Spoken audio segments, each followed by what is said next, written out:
Hello and welcome to the Cosmo Parenting Podcast, brought to you by the CMM Institute for Personal and Social Evolution.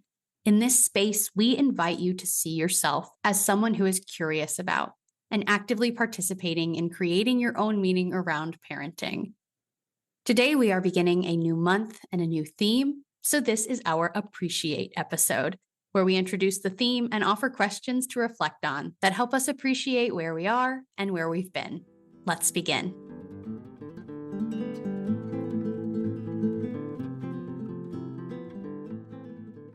This month is about power.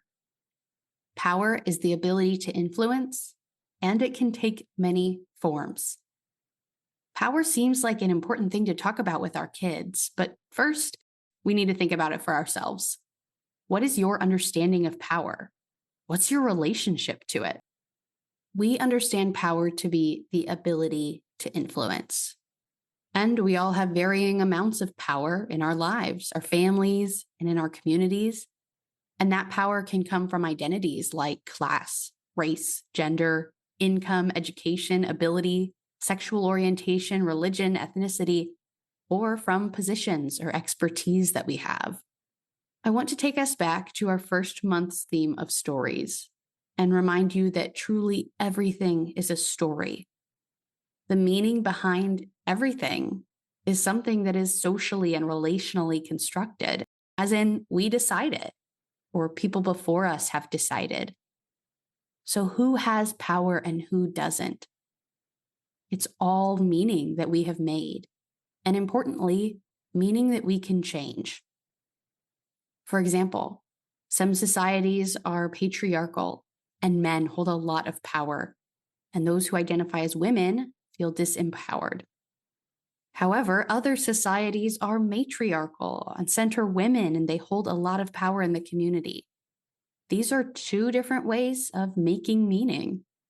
Some cultures would have us believe that there is one right way of divvying up power, that power is innate, and that some of us are preordained not to have it.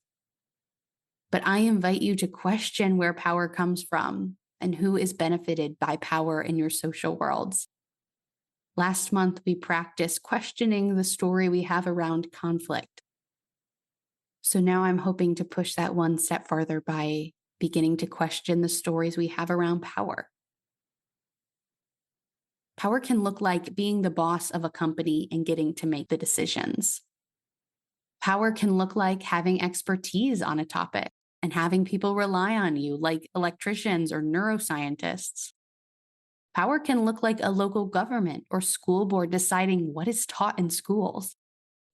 Power can look like getting to eat and play and go outside when you want to. Power is being able to say yes or no. Power can be having any amount of control over something, no matter how big or small. You can invite your children to have power over what they decide to wear or which friends they invite over to play with. And you can exert your power by deciding when bedtime is or making the rules for screen time in your family.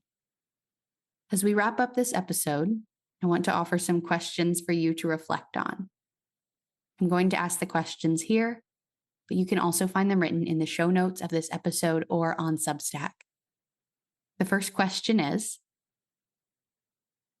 what are your stories about power in your country, in your community, in your family, and in yourself? Second, when have you witnessed positive uses of power? When have you witnessed negative uses of power? And third, what are some ways you can find to empower yourself and your children? Okay, those are the questions I will leave you with today. I invite you to spend some time in reflection after this episode ends and throughout your week thinking about these questions.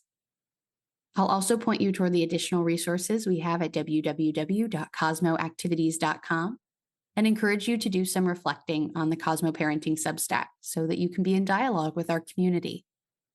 Thank you so much for joining us for this episode of the Cosmo Parenting Podcast. We're so grateful to be on this journey with you, and we will see you next week to hear a parenting story.